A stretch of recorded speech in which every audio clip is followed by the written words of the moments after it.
Okay, so what we're going to be doing today is we're going to continue our look at Chapter 7, Schedules and Theories of Reinforcement.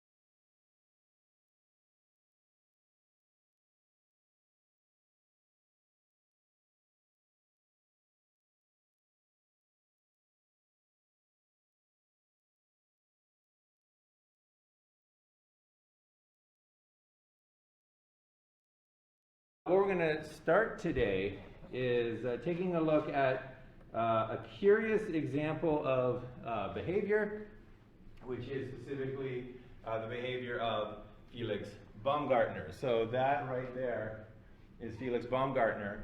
And does anybody remember what he did a few years ago that made him famous?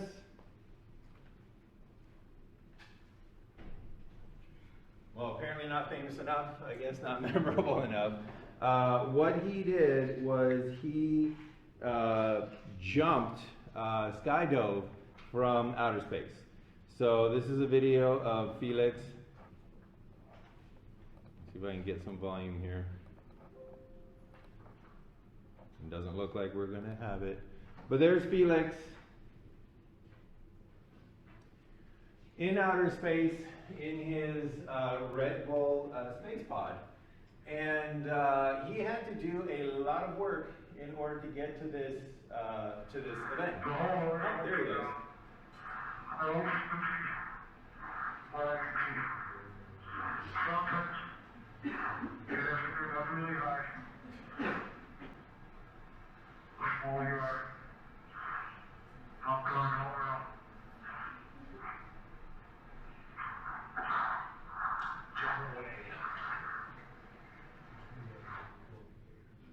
So there he is, falling to Earth from outer space.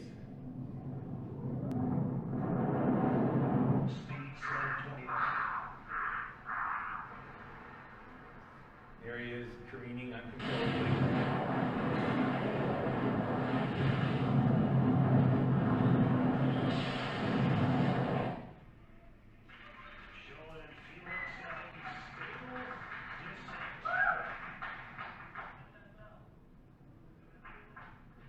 And there he is deploying his chute. And this behavior here was highly reinforcing for Felix Baumgartner. And we know this because he had to go through a lot in order to get to the point where he could jump from outer space. He had to go through fundraising, he had to call numerous corporations for sponsorship. Finally, Red Bull decided to sponsor the jump. There was a lot of behaviors, a lot of operant behaviors that needed to be done in order for this behavior to take place. So we know that it was reinforcing. The question we're going to start looking at today is, why was that reinforcing for this individual? Most of us, if asked, would you find it reinforcing to jump from outer space, would say, no, thank you. I do not want to jump from outer space. And we would not find that particularly reinforcing. One moment. Oh wait, there we go. So we would not find that particularly reinforcing. We would actually, and a lot of people would find this behavior a punishment, right? So we would do anything to avoid standing up there on the pod, to avoid jumping off and leaping off towards Earth farther than anybody has ever fallen before. We would not want to break the sound barrier on our descent. But Felix Baumgartner did. So we're going to start taking a look at theories that help explain why some things are reinforcing to some individuals and not to other individuals. And more importantly, how can you predict if something is going to be a reinforcer or if it's not going to be a particular reinforcer. And we're also going to take a look at the same kind of principles, and we're going to apply them to the appeal in popular culture of the bad boy. So I was just searching yesterday for examples of this. 7 sexy songs about liking bad boys. So I just took a look at the first 3 there, and you can see that there's something about the bad boys that make the good girls fall in love.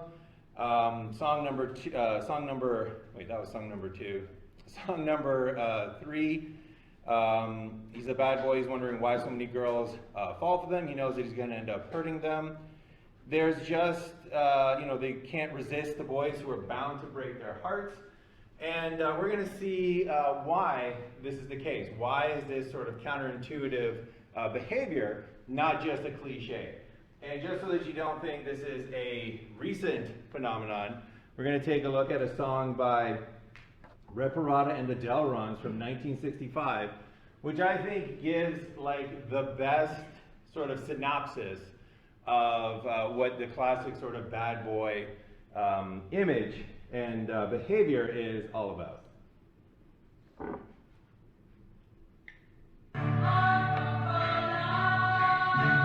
Okay, so we'll back it up a bit.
Tommy more now.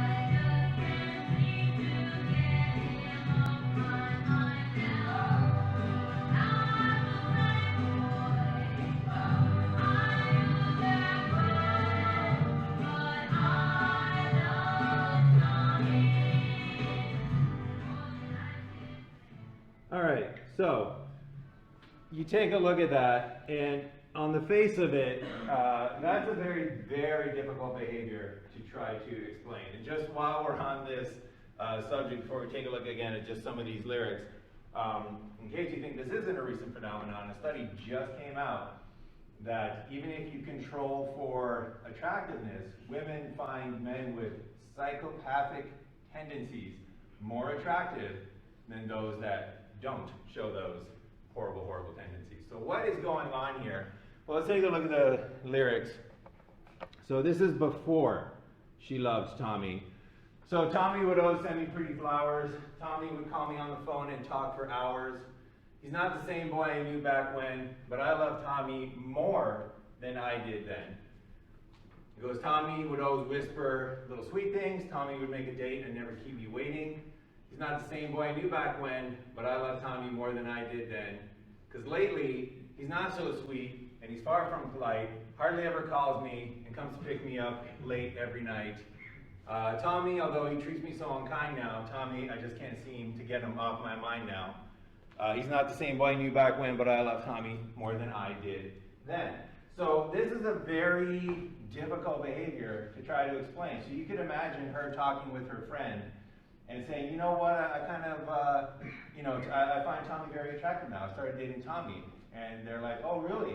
And it's like, yeah, you know what, when he was really kind to me and, he would send me flowers all the time, I didn't find him that interesting. And it's like, oh, well, what did he do? To change your mind. Oh, well, he stopped sending me flowers. It's like, oh, okay. And, he used to be on time every single time we would meet up, and he treated me with a lot of respect. And it's like, oh, well, what did he do to change your mind? Oh, well, he treats me very unkind now. Like, he comes to pick me up late every night. What happened? What's going on here? And yet, it's not an uncommon idea, and we're going to see that there actually is a psychological basis, much like the romantic comedy example that we took a look at early in the semester.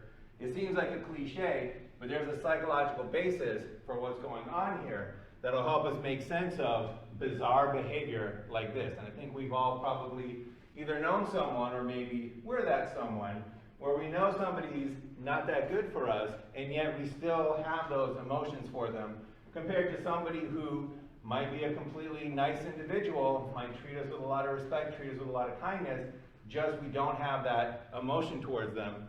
What is going on inside of our minds? We're going to find out today. So we're going to do all this. We'll look at schedules and theories of reinforcement. This time we're going to focus on theories of reinforcement. And what we're going to look at is specifically the response deprivation hypothesis.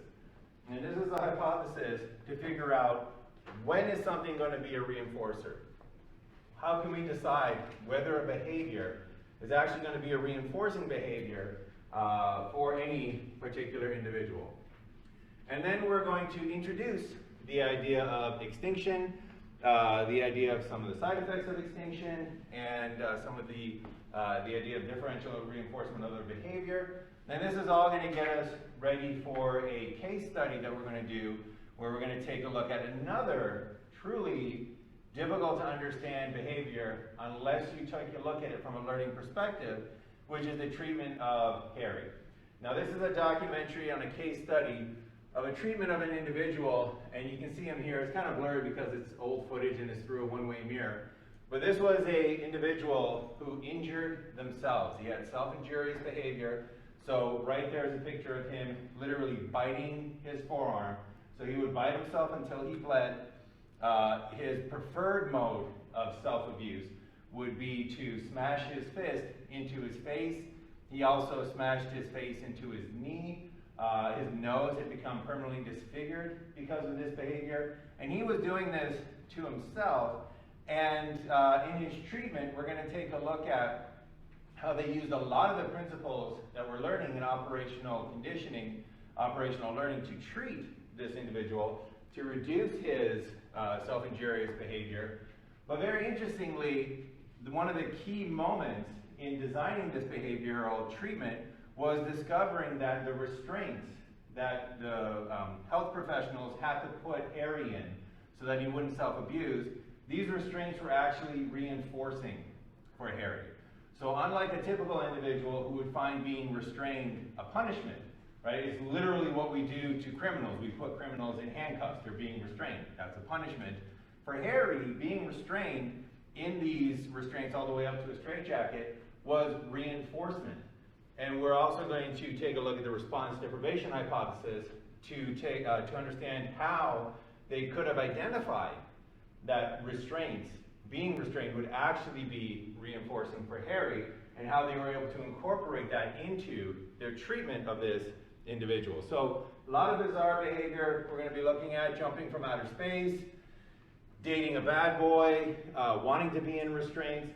But all of them have their basis in a theory of reinforcement that attempts to take a look at and answer the question, what are we going to find reinforcing?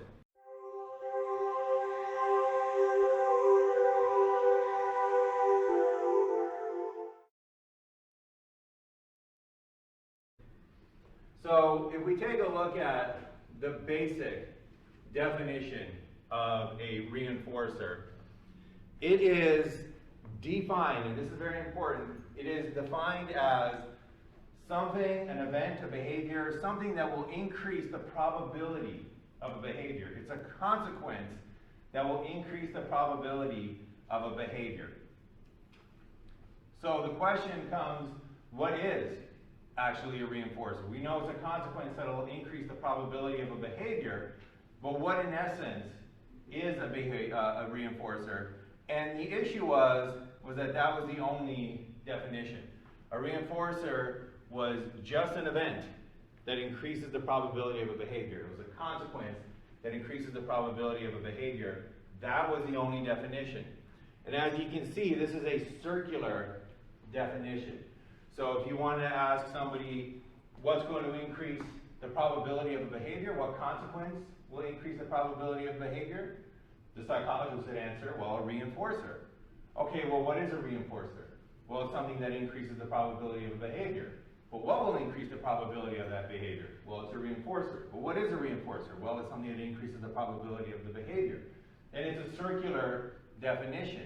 And that's why psychologists were unable to answer questions like, will this slice of pie be a reinforcer? If you ask a psychologist before the theories we're looking at today, will this slice of pie be a reinforcer? They would tell you, well, if you offer it as a consequence of behavior, and that behavior goes up, then it's a reinforcer. If you offer it as a consequence of behavior and the behavior goes down, then it's a punisher. But if you ask them, what before I do it, before I offer it, I want to reinforce my child for doing a good job, will this piece of pie work as a reinforcer? They would say, I don't know. Give it to the child, see if their behavior increases. If it does, it's a reinforcer.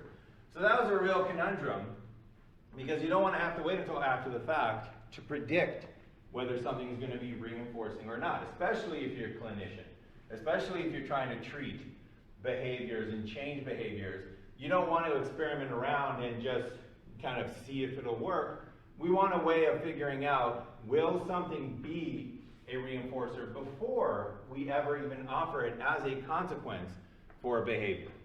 So that was the issue. And the theory we're going to take a look at today derives or had its basis in the idea that a reinforcer is any event. So we typically think of a reinforcer as a stimulus, right? So we're giving somebody food. Food is a stimulus. We're playing music. Music is a stimulus. We typically think of it as some sort of stimulus, but in actuality, every reinforcer can be thought of as an event. And that event can be thought of as a behavior. So you're not offering food as a reinforcer. You're offering the behavior of eating as a reinforcer. You're not offering music as a reinforcer. You're offering the behavior of listening to music as a reinforcer.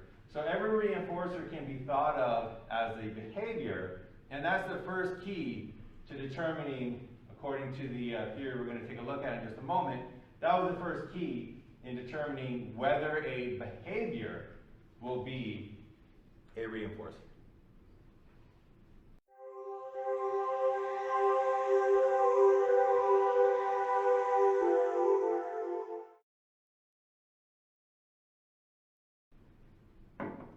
All right, so behaviors are what we're using as reinforcers, right? So not food, but the act of eating, for example. So the response deprivation hypothesis used that idea of behaviors being reinforcers, behaviors serving as reinforcers, and came up with rules to determine whether a particular behavior will be reinforcing. And the rules that they came up with is that a behavior will be reinforcing. Eating that piece of pie will be reinforcing. Listening to that music will be reinforcing when two characteristics are met, criteria are met. Number one, access to that behavior is restricted. So the first thing is that the access to the behavior can't be unlimited. It has to be restricted to a certain amount. And then the second criteria is that the frequency with which the person can engage in that behavior, because of the restriction, falls below the preferred amount. So the idea here is that everybody has a preferred amount of certain experiences. Everybody has a preferred amount of certain behaviors. And if a behavior is restricted and falls below that preferred amount, then we know, without ever testing it, that that behavior can be used as a reinforcer. So that's the response deprivation hypothesis. Let's take a look at it across a few examples. So let's say that you prefer to eat 3,000 calories of food. All right, so that is your preferred level of calories. If you were given free reign to eat whatever it is that you wanted to eat, you would eat until you felt full, and 3,000 calories of food just happens to be your level of preferred calorie intake. That's your preferred response level. If you then only get 2,000 calories of food, notice that your food has now been restricted. If you ate as much as you want, it would be 3,000. It's now been restricted. And not only is the food restricted, but the food has fallen below your preferred level. You would prefer 3,000. The food has fallen below to 2,000. So we have a restriction of the behavior. We have it falling below the preferred level. According to the response deprivation hypothesis, food will now be a reinforcer. So if you tell your child, I will give you this piece of pie if you complete your homework, and your child is in this situation, they prefer 3,000 calories of food, they only get 2,000 calories, they only had 2,000 calories of food that day, then you can tell before you even test it out that the pie will be a reinforcer, the food will be a reinforcer, because they want to be at 3,000, they've been restricted, they've fallen below, they only have 2,000, hence food will be a reinforcer. So far so good? Alright, let's take a look at the reverse case. Let's say that somebody prefers to have 3,000 calories of food, but they get 4,000 calories of food that day. So they went to Thanksgiving dinner, and they gorged themselves, and if you're part of a kind of typical European household, you know you don't stop eating when you're full, you stop eating when people stop giving you food. So let's say that you've just ingested 4,000 calories of food. In this case, you still want 3,000. 3,000 is still your preferred level. Now your intake has not been restricted. And in fact, your intake is above your preferred level. You have more food than you would prefer. In this case, the response deprivation hypothesis predicts that food will not be a reinforcer. So in this case, if somebody came up to you and said, oh, you know what, I need help doing the dishes. If you help me with the dishes, I'll give you this slice of pie. In this condition, you would say, no thank you. Food would actually not be a reinforcer, so the pie in this case would not work as a reinforcer, and we would know that before the offer was ever made, before we saw the consequence of that behavior. All right, so again, everybody has a preferred level for certain behaviors.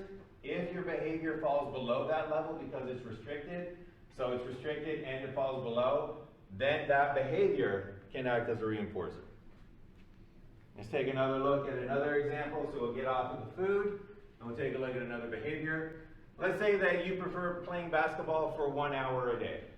So if left to your own devices, if you have the free time, you would like to play basketball 1 hour a day. So you go to the court, you play for about an hour, and after an hour, you're kind of like, you know what, that's my limit, I'm good, I'm tired, I'm kind of done with the game, and that's how much you would like to play. That's your preferred level.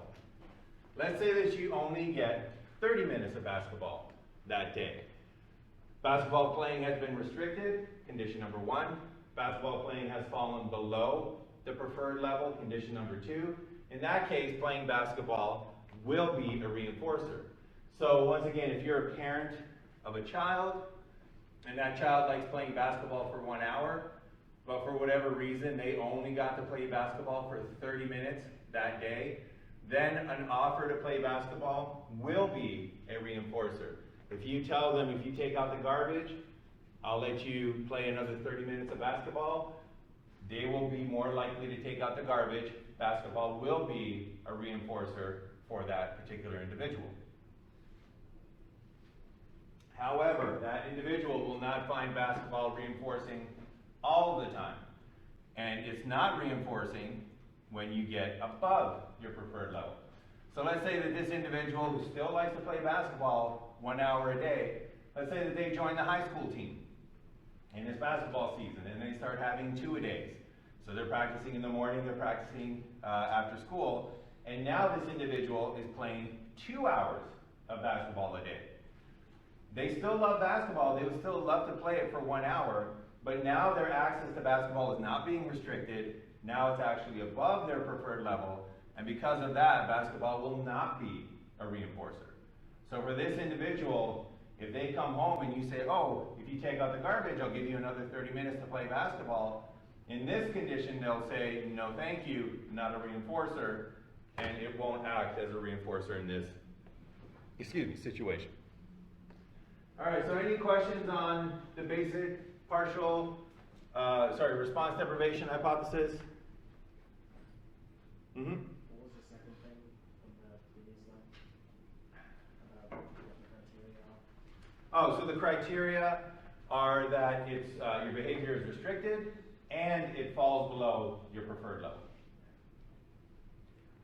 So the two of them kind of go hand in hand in the sense that it won't fall below your preferred level unless it's being restricted.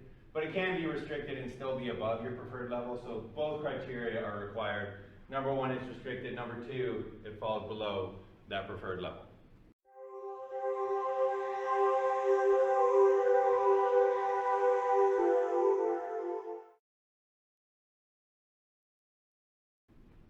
All right, so let's take a look at why Felix Baumgartner might have found skydiving from outer space to be reinforcing. And again, we know that it was reinforcing for him because he did a lot of behaviors that he would not have normally done.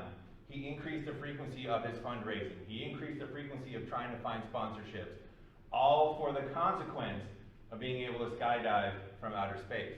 So why is it that he found skydiving to be reinforcing?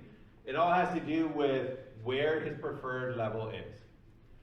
So if you prefer skydiving from space, and in a couple of classes we'll see why he had that preference, in case you're wondering why would anybody ever want to skydive from space. We're going to answer that question later. But for right now, that was his preferred level. And if you asked him, if you could skydive from any level, where would you go? And he would say, I want to skydive from space. That's the preferred level that he wanted. And he only got skydiving from a plane. So up until that point, he was an avid skydiver, but he only ever jumped out of planes. In this case, his preferred level was space, but it was restricted. Not only was it restricted to below his preferred level. So instead of getting to go from outer space, he had to go from the upper atmospheres, skydiving from a plane. And because of that, skydiving from space will be a reinforcer. So before he even set out on his fundraising campaigns, people knew that the possibility of skydiving from space, that behavior was going to be reinforcing for Felix because that was his preferred level and his behavior was restricted. On the other hand, if you don't want to go skydiving, if you have never had that desire, and actually your preferred level of skydiving is not skydiving from a plane, if your preferred altitude for skydiving is 0 feet in the air, you're like, I'm fine right here, this is good. Then, if that's your preferred level, and you get skydiving from a plane, that is not going to be reinforcing. So if somebody was to offer that as a reward, if somebody was to say, oh, if you, get a 4.0 GPA this semester, I'll take you skydiving from a plane, you would say, well, that's not motivating, that's not reinforcing. It's not a reinforcer because you don't want to skydive from any height. If they're offering it beyond your preferred level, then that's not going to be a particular reinforcer. All right, so does Felix Baumgartner being reinforced for skydiving from outer space make sense at this point? All right, so again, we'll see why he had that preferred level. But for right now, just know that everybody has a preferred level for behaviors. If you are restricted to below that preferred level, you will find that behavior reinforcing. And this is also very helpful to understand changes in what you find reinforcing, such as when you're really hungry because your calories have fallen below, food would be reinforcing. When you're overstuffed because it's just after Thanksgiving dinner, food will not be reinforcing. All right, so let's take a look at the bad boys. So once again, we have this very curious case. We have this very weird sort of behavior where previously Tommy did all of these behaviors. Send her pretty flowers, call her on the phone and talk for hours, and she had no interest in Tommy whatsoever, no feelings of affection for Tommy. All of a sudden, Tommy stops sending her flowers, hardly ever calls her on the phone, and now all of a sudden she's infatuated with Tommy. Now all of a sudden she's fallen in love with Tommy. She loves him more than she did then. So one of the things that we're going to establish before we go here into this analysis is the idea that dating behavior and love in general is one of these topics where it almost seems kind of almost callous or cold, kind of like almost robotic to apply psychology to understanding it, right? We want love to be like this mystical kind of very emotional event. And sometimes we don't like psychologists analyzing it, but it's a behavior, it's human behavior, so it's important for us to be able to analyze it. So dating has kind of a classical conditioning and an operational conditioning component. So the classical conditioning component of dating is if you're asking somebody out on a date, what you are doing is you are a neutral stimulus, right? So if the person was to ask, are you in love with this individual, they would say, no, not really. I mean, they're kind of nice, but I don't really got strong feelings for them. You literally start off in a date as a neutral stimulus. What you're trying to do is you're trying to pair yourself with fun activities. That is an unconditioned stimulus, right? That's why you try to go to a really nice restaurant, right? A fun activity. That's why you try to go to a really good movie, a really good concert. Nobody ever in the history of dating said, you know what, I found this really boring event to go to. I think I'll take my date there so they can focus on me, right? It'll be so boring, they'll just have to focus. No, we don't do that. We say, you know what, let's take them somewhere fun. Unconditioned stimulus causes positive feelings, which is the unconditioned response. That's your classical conditioning setup for every single date. And the idea is that through repeated dates and through repeated interactions, you go to the restaurant, you go to the movie, you have a nice walk along the lake shore.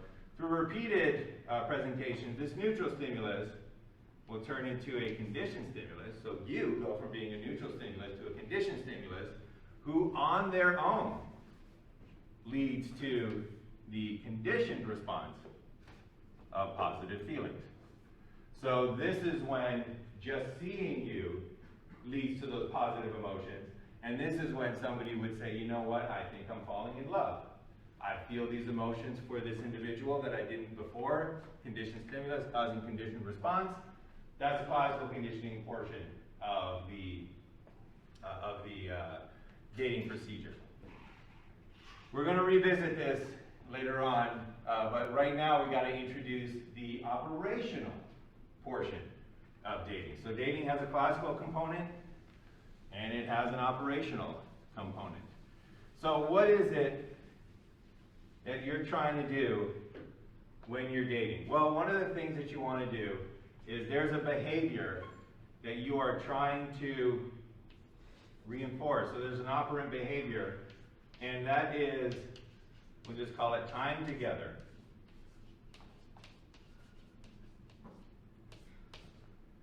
Right? So there's an operant behavior, being together. That's what a date, is supposed to be. Even if you're dating long distance, you're Skyping or FaceTiming or doing whatever, you're trying to do things together. This is what you are trying to reinforce. Up until the point where this is a behavior that they want to do very frequently, right? Oh my gosh, it's the weekend, I can't wait to see my significant other. Oh my gosh, I wish I could spend every single day with them. Oh my goodness, why aren't they here right now? Let's move in together. Time together is what you're trying to, the behavior that you're trying to increase. So time together has to be reinforced by something. And oftentimes it's reinforced on the date itself, right? So you spend time with me, and we get to go to a nice restaurant. You spend time with me, we'll go out to the movies and you'll enjoy yourself. You spend time with me, we'll go to the beach and you'll have a good time. Sometimes it's actually reinforced by the date. But there's other things that happen after the date that can also be reinforcing. And these are the things that are being sung about in the Tommy song. So after the time together, right? Back in 1965, apparently, you would send them pretty flowers. So pretty flowers would be a reinforcer. And what Tommy is trying to do here, Tommy is trying to say, hey, you spent time with me.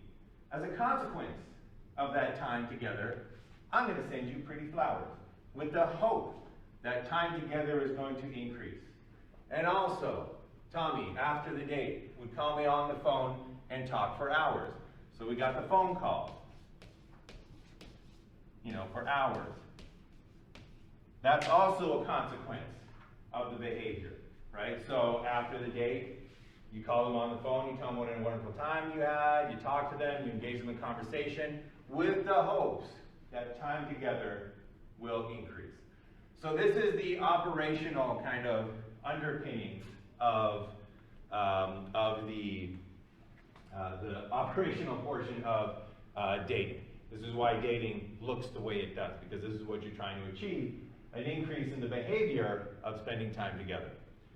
So given this outcome here, why is it that when Tommy would always send her pretty flowers, and Tommy would call her on the phone and talk for hours, the desire to do this behavior of time together was not very strong. It was not being strengthened, or was not being increased. But now, when there's hardly ever calls her, when he doesn't send her pretty flowers, when he doesn't pick her up on time, all of a sudden, she wants to spend time with him. All of a sudden now, she's infatuated with him. She loves Tommy more than I did back then.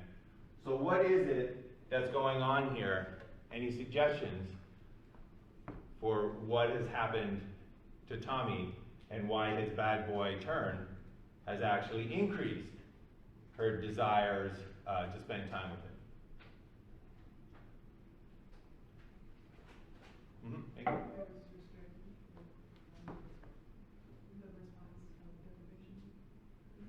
Okay, so it's the response deprivation hypothesis. So what happened?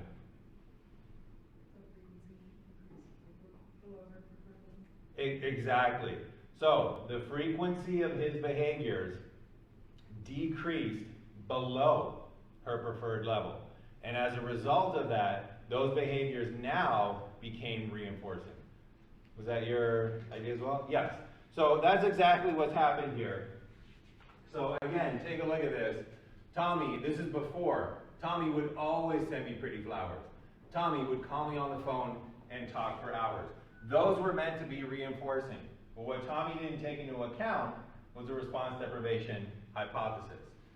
So in the response deprivation hypothesis, if you prefer some flowers for Tommy, right? You don't want your entire bedroom filled with flowers wall to wall. You don't want to have to answer the door every 30 minutes because he's sending you 12 roses every half hour on the half hour, right? You want some flowers from Tommy. Not overboard, some flowers from Tommy, but you get always sends me pretty flowers from Tommy. In this case, flowers from Tommy will not be a reinforcer. So Tommy is sending pretty flowers, but the response of time together, right? They go out on a Friday, Saturday, flowers come from Tommy, flowers come at 10 a.m., 12, 1 p.m. He always sends her flowers. Time together is not being reinforced because she wants some flowers. Tommy's giving her always flowers. According to the response deprivation hypothesis, flowers are not a reinforcer. We have call me on the phone and talk for hours when she wasn't into Tommy, when she didn't have that desire to spend time together, when this wasn't a strong behavior. She would prefer to talk on the phone for minutes with Tommy, right? She doesn't want to be ignored, but she only wants minutes with Tommy. What she's getting is she's getting hours on the phone with Tommy. Once again, she wants this level, she's getting it way, way more. And because of that, she will not find talking on the phone with Tommy to be a reinforcer. So once again, Tommy is calling her in the hopes that that behavior is going to reinforce the behavior of them spending time together, but it's not working because Tommy is way higher than her preferred level. So far, so good? All right. But then the turn comes. Now he's not so sweet, he's far from polite. Look at this, hardly ever calls me and comes to pick me up late every night. Not never calls me, right? The song does not say Tommy never calls me anymore. The song says he hardly calls me anymore. So now what's happening, she would like talk on the phone, for minutes with Tommy. That's her preferred level. Now, because of the behavior change, Tommy's restricted it, and it has fallen below her preferred level. So she wants minutes, it's been restricted, now she gets hardly ever calls her on the phone. What that means is that when that phone call comes in, now that phone call, and it's not hours, it's hardly, now that phone call is going to reinforce their time together. So now when they go out on a date, and Tommy, I don't know how long you had to wait in 1965, I don't know if it was 3 days or what back then, but now when Tommy calls her, that behavior of calling her is reinforcing. It's increasing the probability and the strength of her desire to spend time together, because now the phone call has fallen below the preferred levels, so a phone call will be reinforcing. If the flowers fall below the preferred level, now flowers will be reinforcing. And that's why, even though he treats her so unkind now, right? If you look back, again, it doesn't make sense to a non-psychologist. You look back and you're like, well, Tommy used to be great. And she would say, yeah, he was great. But you had no feelings for Tommy. No, I didn't have any feelings for Tommy. Now he treats you unkind. Yeah, he treats me unkind. And now you love him. Yeah, I love him. Why? Again, it's that response deprivation hypothesis. And this, I love Tommy more than I did then. I just can't seem to get him off my mind now. That's an indication that the time together desire is increasing, right? Because now she wants that behavior more frequently. She wants it at a higher strength. She can't seem to get him off her mind. She loves him more than she did back then. All right. Any questions on that? Comments? Yep. So someone's preferred level is just specific to them? Yes. So one thing to, so the question was whether somebody's preferred level is specific to them. And the answer to that is absolutely. So everybody has a preferred level for certain behaviors. So there might be people out there that hate getting any flowers. There might be people out there who would love the dozen roses every hour on the hour. It's different for everybody, just the same way that Felix Baumgartner wanted to skydive from outer space, and other people wouldn't want to skydive at all. So the kind of second half of this, which we'll get to in, I believe it's chapter 8, is why are those individual differences there? Why do some people prefer more flowers than other individuals? For all we know, this, where did it go? This talking on the phone for hours. For all we know, that was highly reinforcing for Tommy's previous girlfriend, right? Always sends me flowers. For all we know, that was highly reinforcing for Tommy's previous girlfriend. And Tommy's just using strategies that have worked for him in the past and applying it to this new object of his affection. Unfortunately for him, her preferred level is lower. So she doesn't want the flowers up here. She wants the flowers down here. She doesn't want the phone calls up here. She would have the preferred level of phone calls. So once again, it's very individual in terms of what people prefer. And you know, the calories example, 3,000 probably for many of you way too high, right? 3,000 is what I was using back when I was trying to bulk up. It's a lot, so probably way too high for a lot of you. And again, that's just an individual preference. We're going to see in the next chapter, I believe, why people have some of those different preferences. Any other questions or comments on the response deprivation hypothesis? All right.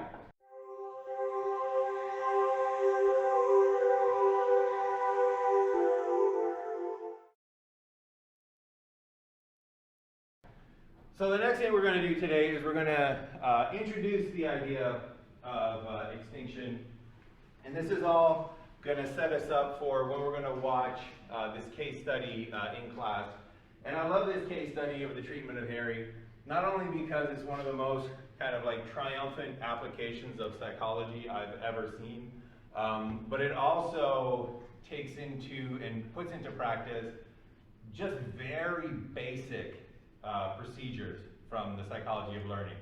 So literally you will recognize 95% of what's going on in this case study just from your education in the psychology of learning up until today. So it's really good to, it's really kind of triumphant to see just how much of a change in a person's life psychology can do without very complicated procedures, just very basic examples of learning. So we're going to see again that he has these preferred levels of restraints. He actually finds being restrained reinforcing. And we're going to see how that is used to treat Harry. But before we get to those analyses, we're going to see also that the basic procedure that they take Harry through is a procedure of extinction. So up until now, we have basically talked about reinforcement. We basically talked about how you can increase a particular behavior. We have talked a little bit about punishment, how you can decrease a particular behavior through consequences such as punishment. But now to finish the sort of analysis, we're going to take a look at the process of extinction. And what extinction is, it is where a previously reinforced response now is no longer being reinforced. That's what extinction is. So it's the non-reinforcement of a previously reinforced response. So what this does is it results in the decrease in the strength and the probability of that particular response. So the response, and the key thing here for extinction is that the response used to be reinforced. So it has a history of being reinforced. But now we're switching into an extinction treatment, an extinction phase, where that response is no longer being reinforced. So if we had a rat that was trained to lever press, so the rat would lever press for food, so we had the behavior of lever press that caused the reinforcer of food.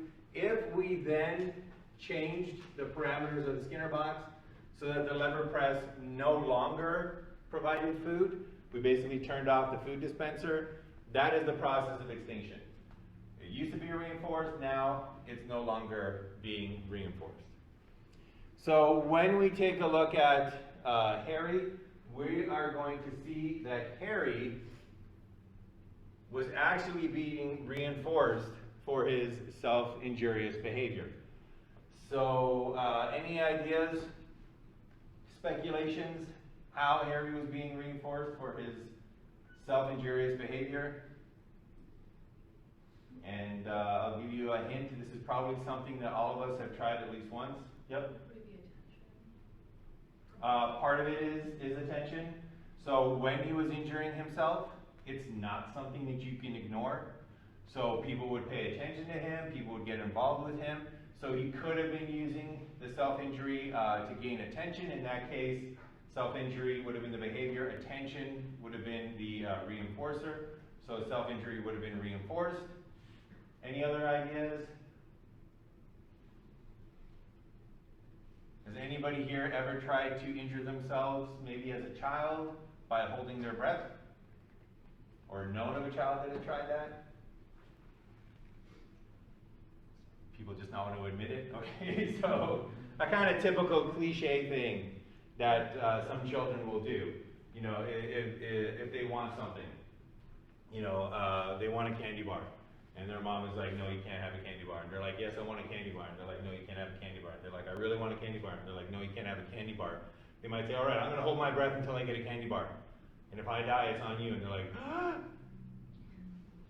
All right, and most parents will be like, all right, go ahead, right? Because they know that there's just no way they can maintain that. But notice, it's self-injury, right? You are threatening self-injury in order to get a particular reinforcer.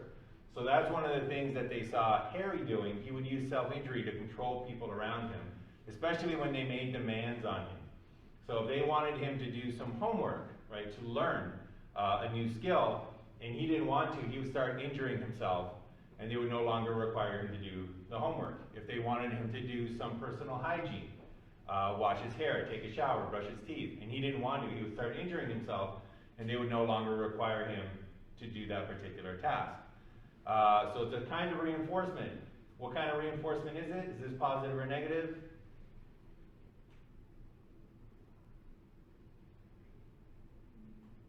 So if I asked Harry to do some homework, and then Harry injured himself, and I said, you don't have to do the homework anymore, I've changed my mind. Has something been added or taken away? It's been taken away. So Harry was negatively reinforced for his self-injurious behavior. What we're going to see is that when he starts going through his treatment, he starts not receiving reinforcement for his self-injurious behavior.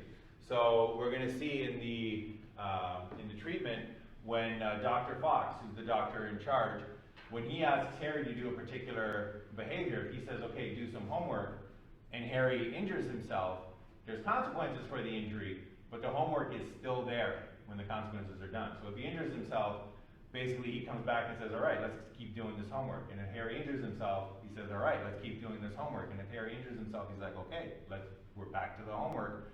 The homework is not taken away, so he is not being reinforced for his self-injury, and that is an extinction procedure. So that's going to be part of the treatment procedure, is that extinction of that previously reinforced response of self-injury. Self-injury now will no longer be reinforced by the taking away of these different behaviors.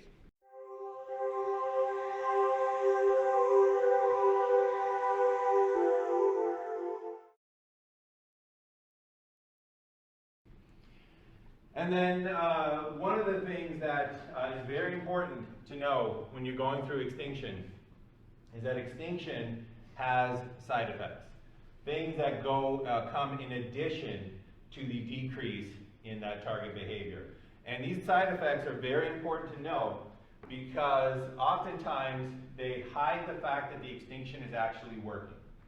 So one of the reasons why real change for difficult situations requires mental health professionals is because the best intentioned non-psychologists will be unaware of pitfalls like these extinction side effects that look like a treatment's not working, but actually mean that the treatment is working. So the first one is probably the most important one, and it's probably the one that makes the treatment look like a failure more than others, and it's known as the extinction burst. So an extinction burst is where there's a temporary increase in the frequency or the strength of the target response when extinction is implemented. So right when you start the extinction procedure, the behavior that you're trying to get rid of will increase in frequency and or intensity. And what does that look like except a colossal failure? So to give you an example, let's go back to the child who wants a candy bar. Let's say that every single time this parent goes shopping and they have to take their child will be in the shopping mart going, I want a candy bar. And if the parent is like, no, I'm not buying you a candy bar this time, the child will start screaming. They'll be like, I hate you, this is so unfair, you know, and they just start throwing a tantrum. Let's say that they do that, and the parent is like, okay, fine, here, take a candy bar. They go again, child throws a tantrum. The parent's like, fine, here, have a candy bar. They go again, child throws a tantrum. They're like, fine, here, you know, have a candy bar. They then go to a psychologist and they say, you know what, I can't keep giving my child candy bars. These tantrums are getting out of hand. They happen every single time we go to the store. And the child psychologist might say, well, let's go through Extinction. Next time you go to the store, don't reinforce the tantrum with a candy bar. That child, the next time they go to the store, is going to throw the tantrum of all tantrums. It's going to be the mother lode of tantrums because of Extinction burst. So whereas the tantrum used to be like, I want a candy bar, I hate you, you know, it's going to get ramped up. The volume's going to be higher. The child might fall on the ground now and start screaming and you know, kicking things and throwing elbows on the floor and, you know, doing all these kind of things. The behavior is going to get way worse. And what does that look like other than a failure in Extinction? That parent should go back to the psychologist and say, look, you told me to go through Extinction. This last tantrum was 10 times worse than the previous tantrum. What's going on?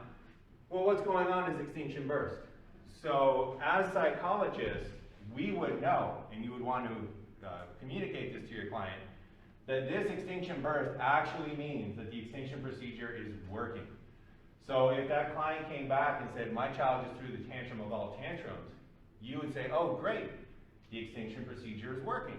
This is excellent, right? So an Extinction burst, again, looks like failure and is oftentimes when people quit an Extinction procedure, right? It's oftentimes the part people can't push through because, again, to the uneducated non-psychologist, it looks like failure. You want the tantrum to go down, you start going through Extinction, tantrum goes up. You want your child to cry less when you put them to sleep when they're a little baby. You don't go pick them up for the first few nights, child's going to be crying way more than before. Any behavior that you're trying to get rid of will get worse once you put that Extinction procedure in play. That's the Extinction burst. To a psychologist, that means that it's actually working. Mm-hmm. What's the difference between an Extinction procedure and an Extinction process? Is there a difference? No, I think I'm probably using them interchangeably. Okay. Yeah. The procedure, I say procedure or process to differentiate between the Extinction procedure, which is the behavior is now no longer followed by a reinforcer, versus the Extinction effect, which is that the behavior decreases.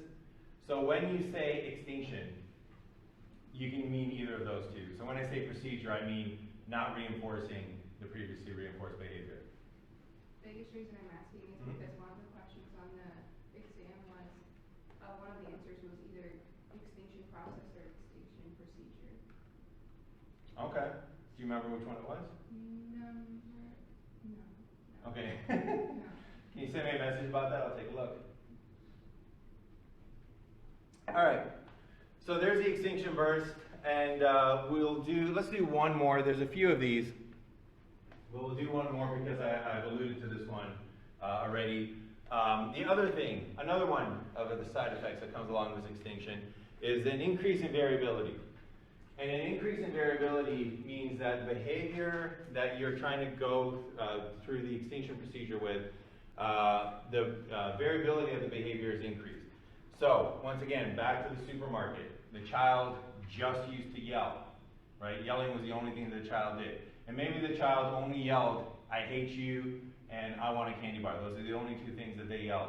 Once the Extinction procedure gets into play, they will yell other things, right? They'll start yelling things like, you know, you're not fair, you're not my mom, you're not my dad, I hate you, I'm going to leave you forever. They will change up what they're doing. They might also throw in other behaviors, right? Such as the kicking, such as the throwing themselves on the floor, and other behaviors that are an increase in variability. And once again, it looks like it's failing, right? So not only are they yelling more, but now they're yelling new things. And not only are they yelling more, but now they're actually doing other behaviors.